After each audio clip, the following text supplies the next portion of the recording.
Sugatan ng isang TNVS driver matapos na pagsasaksakin ng dalawang sospek na nagpanggap na pasahero sa Macabebe, Pampanga. Nakaalerto CJ Turida.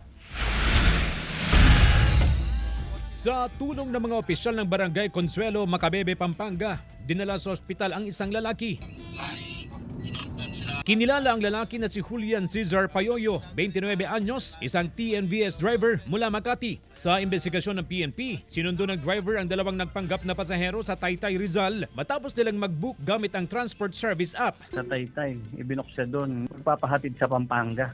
Kwento ng kinakasama ng driver, nakapag-message pa raw sa kanya bago niya sunduin ang mga nagpanggap na pasahero pasado alas 2 ng madaling araw noong August 19. Nag-chat naman po yung mismo sasakay na okay po, mag-aayos lang po kami ng gamit, then pababa na po kami. Doon nyo pala malalaman nyo na po parang legit pala.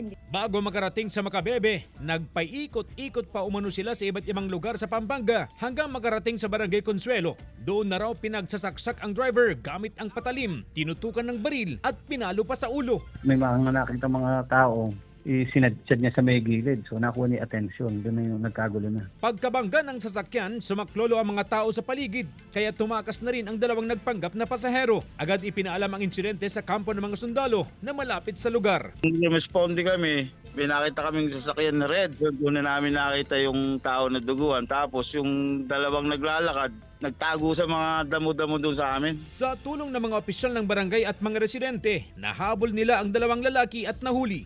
Narecover mula sa mga sospek ang isang replika ng pistol, isang hand grenade, cellphone at isang sling bag na naglalaman ng iba't ibang IDs. Nasa kustodiya ng mga otoridad ang dalawang sospek at nahaharap sa mga kasong carnapping at frustrated homicide. Sinisikap ng GMA Regional TV na makuhanan ng pahayag ang mga sospek. Kasalukuyan nagpapagaling sa ospital ang biktima. CJ Turida, One North, Central Luzon.